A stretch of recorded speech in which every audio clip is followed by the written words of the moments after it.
నమో వాక్కమలాంబికేశ్వరేభ్యో నమః. శ్రీ గణేశ శారదా గురుభ్యో నమః. అఖిలాండకోటి బ్రహ్మాండ నాయకుడు, ఆది మధ్యాంతరహితుడు అయినటువంటి ఆ పరాత్పరుని దివ్య పాదపద్మములకు శిరస్సు తాటించి సాష్టాంగ దండ ప్రణామములు సమర్పిస్తూ భగవద్ బంధువులందరికీ కూడా హృదయపూర్వక నమస్సుమాంజలుడు. మీ అందరికీ షణ్ముఖ శ్రీరాఘవ భక్తి ఛానల్కి స్వాగతం, సుస్వాగతం. నేను సూరిబాబు కందాళ. విష్ణు సహస్రనామ గాథావళి అన్న శీర్షికన 61వ నామం గురించి ఈరోజు తెలుసుకోబోతున్నామండి. ఓం ప్రభుతాయ నమః అన్న ఈ నామానికి రచయిత విఎస్ కరుణాకరన్ గారు సర్వశక్తి సంపన్నుడు అని నామకరణం చేశారు. మరి కథలోకి ప్రవేశిద్దామండి. దేశికాచార్యుల వారు తన ప్రసంగంలో ఇలా సెలవిచ్చారు. సృష్టి, స్థితి, లయ అనే 3 మహత్తర కార్యాలను శ్రీ మహావిష్ణువు నిర్వర్తిస్తాడు. ఈ ప్రక్రియ అంతా ఆయన ఆనందంలో భాగమే. ఇది విన్న ఆయన శిష్యుడైన సుదర్శనుని మనసులో ఒక సందేహం తలెత్తింది. అంతా సంహారమైన పిదప ఎవరైనా ఆనందం ఎలా వస్తుంది? ఆనందం ఎలా పొందుతారు? దానిని గురించే అతడు మనస్సులో ఆలోచిస్తూ ఉన్నంతలోనే ప్రసంగం పూర్తయింది. శిష్యులు ఆనాటి ప్రసంగంలోని విషయాలను గురించి తర్కించుకుంటూ వెంట వస్తూ ఉండగా దేశికాచార్యుల వారు తన నివాసం వైపు మరలారు. సుదర్శనుడు ఆచార్యుల వారి సమీపంలోనే మౌనంగా నడుస్తూ ఆలోచించుకుంటూ ఉన్నాడు. ఇది చూసిన ఆచార్యుల వారిలా ప్రశ్నించారు. సుదర్శన, మౌనంగా ఉన్నావేం నాయనా? ఈనాటి ప్రసంగం నీకు నచ్చలేదా? గురువర్య, ఈనాడు తమరు సృష్టి, స్థితి, లయ కార్యక్రమాలన్నిటినీ కూడా ఆ పరమాత్మ తన ఆనందం కోసమే నిర్వర్తిస్తాడని సెలవిచ్చారు. కానీ అంతా సంహారమైన పిదప పరమాత్మకు ఆనందం ఎలా కలుగుతుంది? నాకు అర్థం కాలేదు. పరమాత్మ వాసస్థానమైన ప్రదేశం ఏనాటికి సంహరింపబడదు నాయన. ఆయన వాసస్థానం మినహా తక్కిన ప్రపంచం యావత్తూ లయమై తిరిగి సృష్టింపబడుతుంది. తన ఈ సృష్టి, స్థితి, సంహార కార్యక్రమాన్ని పరమాత్మ ద్వాపరయుగంలో శ్రీకృష్ణావతారంలో ద్వారకను సృష్టించి నిర్మూలించి ప్రత్యక్షంగా మనకు చూపించాడు. ఒక రకంగా ఆయన అనునిత్యం చేసే కార్యానికి ఇదొక ప్రత్యక్ష ఉదాహరణ మాత్రమే అని దేశికుల వారు వివరించారు. గురువర్య, మీ ప్రసంగాల ద్వారా కృష్ణావతారంలో ద్వారక సృష్టింపబడడం, రక్షింపబడడం అన్న ఘట్టాలను గూర్చి తెలుసుకున్నాను. అయితే ద్వారకాపురి ఏ విధంగా నశించింది అన్న విషయం మాత్రం నాకు తెలియదు. దయచేసి మీరు నాకు ఆ కథను వివరించండి. దాని వలన బహుశా నేను పరమాత్మ నిర్వర్తించే కార్యాలను అర్థం చేసుకోగలనేమో. అలాగే నాయనా, విను. మహాభారత యుద్ధానంతరం శ్రీకృష్ణ పరమాత్మ భూభారాన్ని తగ్గించడంలో తన కర్తవ్య నిర్వహణ కొంతవరకు అవతార లక్ష్యము నెరవేరాయి అని భావించాడు. రాక్షస సంహారం చేయడంతో పాటు జరాసంధ, కాలయవనుల వంటి దుష్ట శక్తులను కూడా అణిచివేయడంలో సఫలీకృతుడయ్యాడు. మహాభారత యుద్ధంలో దుర్యోధనాదుల వంటి ఎందరో యోధుల వంశాలు నాశనమైపోయాయి. ఇక ఇప్పుడు మిగిలింది చాలా బలమైన ఒక్క తన వంశమే. తన నాయకత్వంలో దినదినము బలోపేతమవుతున్న తన వంశంలోని వారికి అదే ప్రమాణంలో గర్వము పెరుగుతోందని శ్రీకృష్ణ పరమాత్ముడికి తెలుసు. తన వర్గీయులను కూడా సంహరించకపోతే తన కర్తవ్యం పూర్తిగా నెరవేరినట్లు కాదని భావించాడు శ్రీకృష్ణుడు. అదిగో అలా శ్రీకృష్ణ పరమాత్ముడు తన వంశీయులను కూడా సంహారం చేయాలని సంకల్పించాడు. ద్వారకాపురి వద్దనున్న పిండారకమనే ప్రదేశాన్ని విశ్వామిత్ర, అసిత, కణ్వ, దుర్వాస, భృగు, అంగీరస, కాశ్యప, వామదేవ, అత్రి, వశిష్ఠ, నారదాది మునులందరూ కలిసి ఒకసారి దర్శించుకున్నారు. ఆ సమయంలో అక్కడ యాదవ యువకులంతా వినోదాలతో విహారాలతో ఆనందిస్తూ ఉన్నారు. ఈ యోగి పుంగవులందరినీ చూసి సమీపించారు. వినయ విధేయతలతో మునులకు పాదాభివందనం చేస్తున్నట్లు నటించసాగారు. ఆకతాయితనంగా జాంబవతి కుమారుడైన సాంబునికి గర్భిణీ స్త్రీలా వేషం వేసి మునుల ముందు ఉంచి ఇలా ప్రశ్నించారు. మునిశ్రేష్ఠులారా, ఈ యువతి తనకు కుమారుడు కలుగుతాడేమో తెలుసుకుందామని ఆరాటపడుతుంది. దయచేసి చెప్పగలరా? ఈ ఎగతాళికి మునులందరికీ ఆగ్రహం కలిగి శాపమిచ్చారు. మూర్ఖులారా, ఆమె గర్భాన ముసలం జన్మించి మీ అందరినీ సమూలంగా నశింపజేస్తుంది. అంతవరకు హాస్యాలతో మునిగి తేలుతున్న యాదవ యువకులు ఈ శాపం విని ఒక్కసారిగా భీతిల్లారు. పరీక్షగా చూసి సాంబుడి గర్భాన ఉన్న ముసలం కానరాగానే భయపడి తమ మహారాజుగారైన ఉగ్రసేనుల వారికి ఈ విషయాన్ని తెలియచేశారు. ఉగ్రసేనుడు ఆ ముసలాన్ని గంధంలా అరగదీయించి సముద్రంలో కలిపించమని ఆజ్ఞ ఇచ్చాడు. వారు వెంటనే దానిని అమలుపరిచారు. అయితే ఆ ముసలానికి చివర ఉండే లోహపు ముక్కను మాత్రం ఎరగదీయడం అసాధ్యం కనుక దానిని సముద్రంలో ఆపళంగానే విసిరేశారు. ఆ లోహపు ముక్కను సాగరంలో ఉండే మత్స్యము ఒకటి గుట్టుక్కున మింగివేసింది. సముద్రంలో పడిన ముసలం యొక్క గంధమంతా అలలతో కొట్టుకు వచ్చి సముద్ర తీరాన రెల్లు పొదల్లాగా పెరిగింది. లోహపు ముక్కను మింగిన మత్స్యం జాలరుల వలలో చిక్కింది. దాని కడుపులో దొరికిన లోహపు ముక్కను జారుడు అనే విలుకాడు తన బాణానికి ములికిగా అమర్చుకున్నాడు. కొంతకాలం గడిచాక ద్వారకలో వింత వింతగా ఎన్నడూ లేని ప్రకృతి వైపరీత్యాలు పొడజూపసాగాయి. శ్రీకృష్ణుడు యాదవులందర్నీ సుదర్భమనే పేరుగల సభాభవనంలోకి సమావేశపరిచి వారితో ఇలా అన్నాడు. ప్రజలారా, ఈ మధ్యకాలంలో ద్వారకాపురిలో పొడచూపుతున్న ప్రకృతి వైపర్యాలు ఏదో మహా వినాశనానికే దారి చూపుతున్నాయని తెలుస్తోంది. ప్రళయానికి సూచనగా అనిపిస్తోంది. ఈ ప్రదేశంలో మనము మరొక్క గంట సేపైనా ఉండడానికి వీల్లేదు. ఇక్కడి నుండి ముందుగా పసివారిని, స్త్రీలను, వృద్ధులను వెంటనే శంఖోద్ధారమనే పవిత్ర ప్రదేశానికి చేర్చాలి. ఆ పైన సరస్వతీ నది పశ్చిమ దిక్కుగా ప్రవహించి సాగరంలో కలిసే ప్రదేశమైన ప్రభాస తీర్థానికి మనందరం చేరుకోవాలి.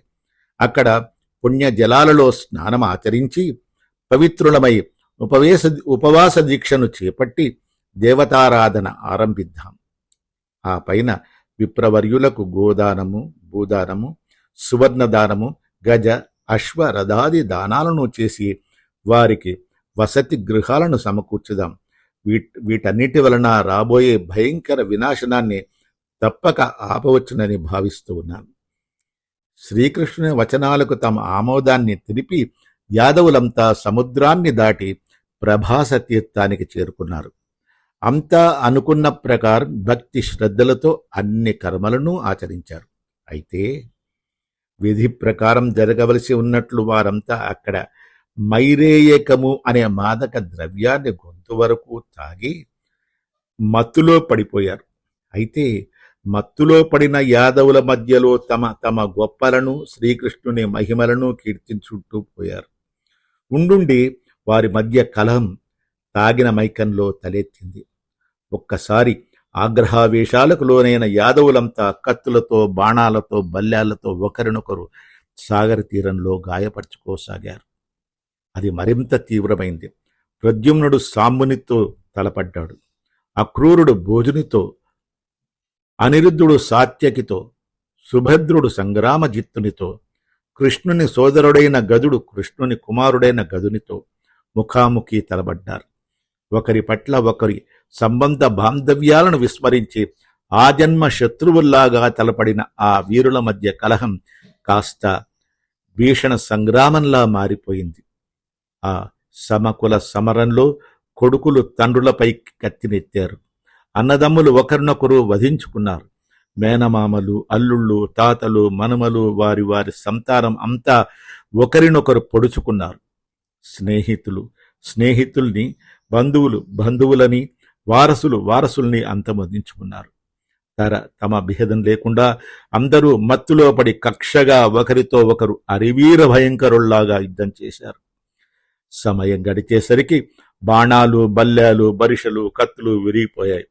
ఆయుధాలేమీ మిగలకపోతే అక్కడే పెరిగిన రెల్లు పొదలను ఒకరినొకరు మోదుకునేందుకు పీకారు.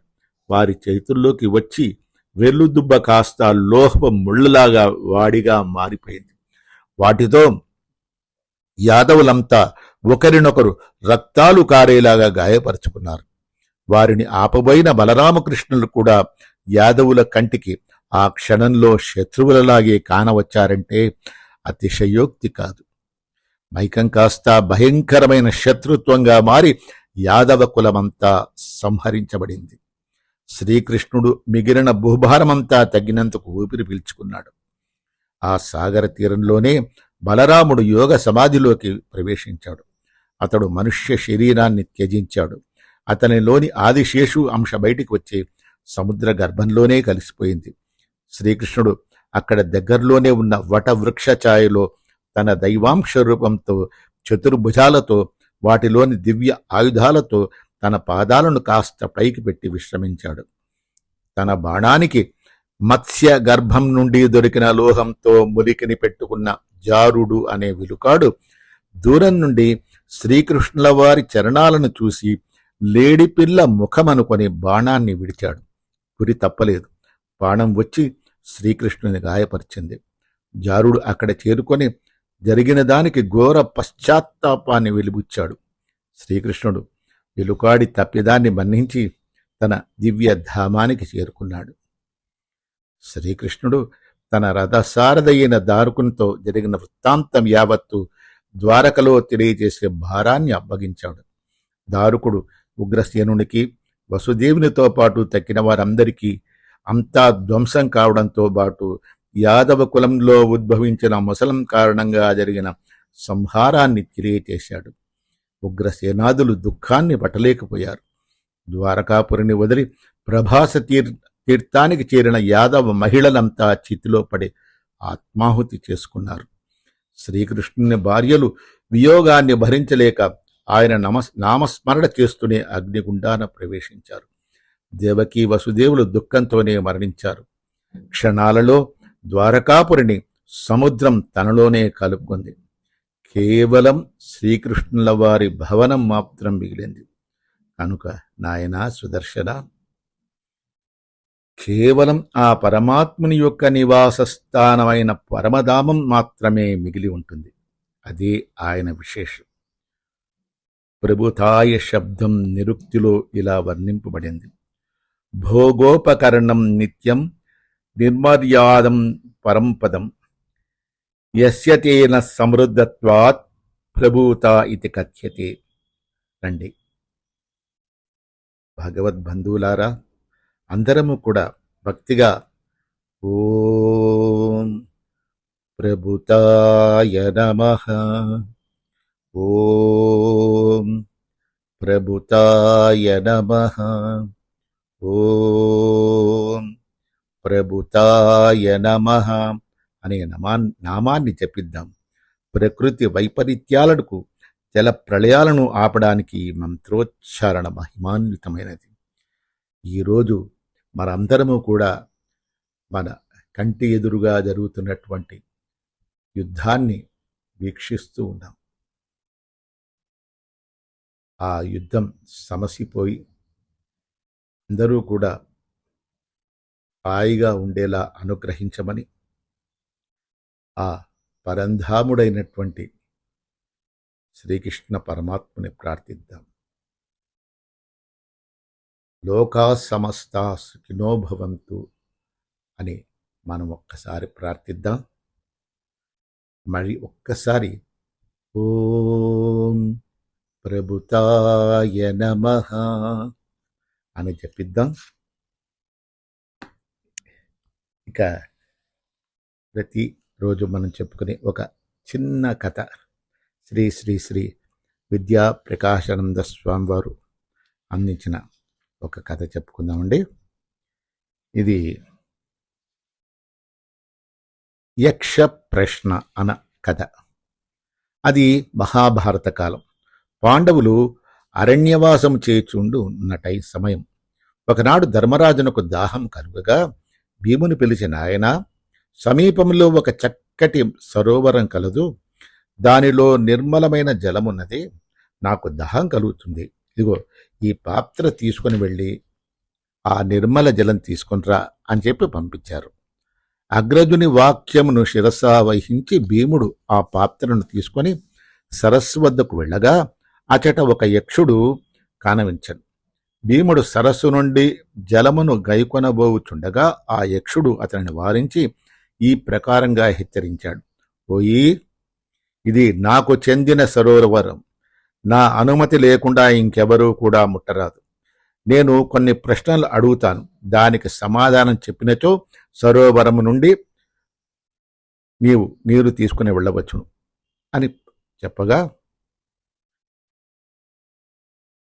యక్షుని వాక్యములను భీముడు పడచెవున పెట్టి జలమును గ్రహించబోగా యక్షుని ప్రతాపమునే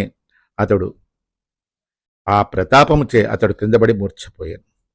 యుధిష్ఠిరుడు భీముని రాకకై చాలాసేపు వేచియుండి ఎంతసేపటికి రానందున ఆశ్చర్యచకితుడై రెండవ సోదరుడైన అర్జునుని పిలిచి భీముని యోగక్షేమములు తెలుసుకొని త్రాగుటకు నీరు తెమ్మని చెప్పి పంపారు.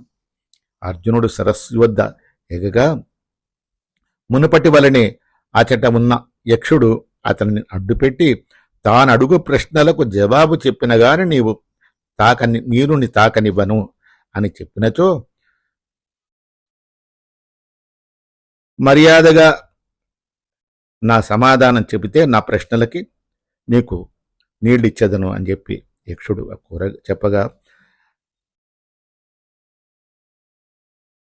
అర్జునుడు ఆ వాక్యములను లక్ష్యపెట్టగా పాత్రతో నీరు గ్రహింపబోచు ఉండగా యక్షుడు తన ప్రభావంను చూపించి అతడిని మూర్ఛితుని చేశాను. ధర్మరాజు ఇది చూసి ఎంతసేపటికి సోదరులు రానందువలన ఏమి జరుగుతున్నదో తెలుసుకొని వచ్చుటకు పాత్రతో నీరు తెచ్చుటకు తక్కిన ఇద్దరు సోదరులను కూడా పంపారు. నకుల సహదేవులు కూడా అక్కడికి ఏతించరు. వారికిని అది ఏ గతి సంభవించారు. ఈ ప్రకారముగా సోదరులందరూ సరోవరము చెంత మూర్చిపోయి ఉండిరి. ధర్మరాజునకు పరిస్థితి అంతుపట్టలేదు. సంభ్రమ చేతస్కుడై తోడనే సరస్సు వద్దకు ప్రయాణము కట్టాను.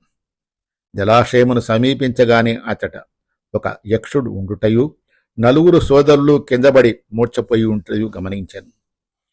పూర్వం వలనే యక్షుడు ధర్మరాజును వారించి తానడుగు ప్రశ్నలకు సమాధానం చెప్పినచో నీవు నీరు ముట్టుకొనవచ్చు, చెప్పనిచో తమ్ములకు జరిగిన శ్రాస్తి జరగగలదని హెచ్చరించాను. కానీ ధర్మరాజు మూర్తీభవించిన ధర్మమే అగుట చేత క్షమ అను సుగుణమును ఉగ్గుపాలతో రంగరించి చిన్ననాటి నుండి సేవించి ఉండుట చేతను యక్షుని వాక్యములచే అదరక బెదరక ఆవేశమునకు లోను కాక స్థితప్రజ్ఞుడై, ఓయి, నీవు అడగదలిచిన ప్రశ్నలను అడుగుము, నాకు తెలిసిన సమాధానం చెప్పేదను అని ప్రశాంత చిత్తుడై గంభీరముగా పలికను. తోడనే యక్షుడు ఆధ్యాత్మ విద్యకు సంబంధించిన అనేక ప్రశ్నలను అడిగాను. అన్నిటికీ ధర్మరాజు చక్కటి సమాధానములు చెప్పాను. యక్షుడు అడిగిన ప్రశ్నలో ఇది ఒకటి. ప్రపంచంలో ఆశ్చర్యకరములైన విషయములెన్నయో కలవు, కానీ అన్నిటికంటేనూ మహా ఆశ్చర్యకరమైన విషయమేది?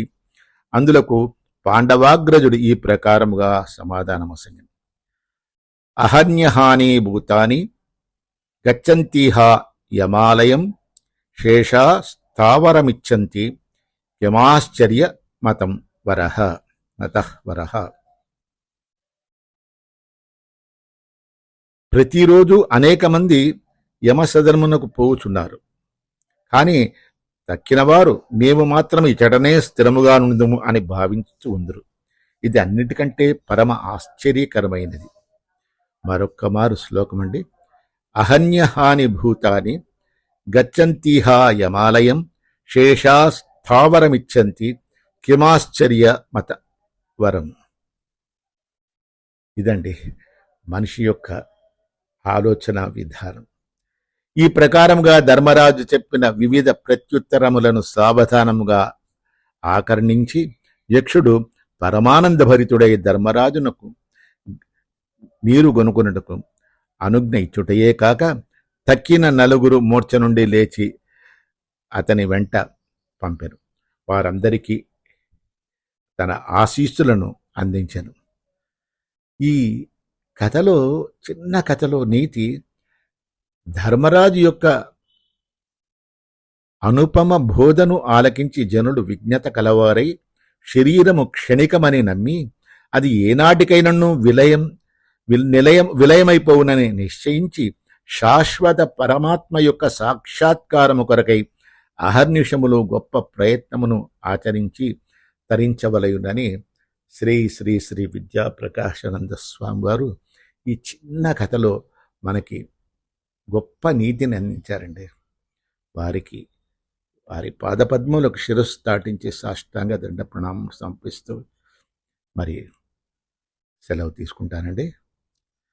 జై శ్రీమన్నారాయణ, జై శ్రీమన్నారాయణ, జై శ్రీమన్నారాయణ, జై జై జై.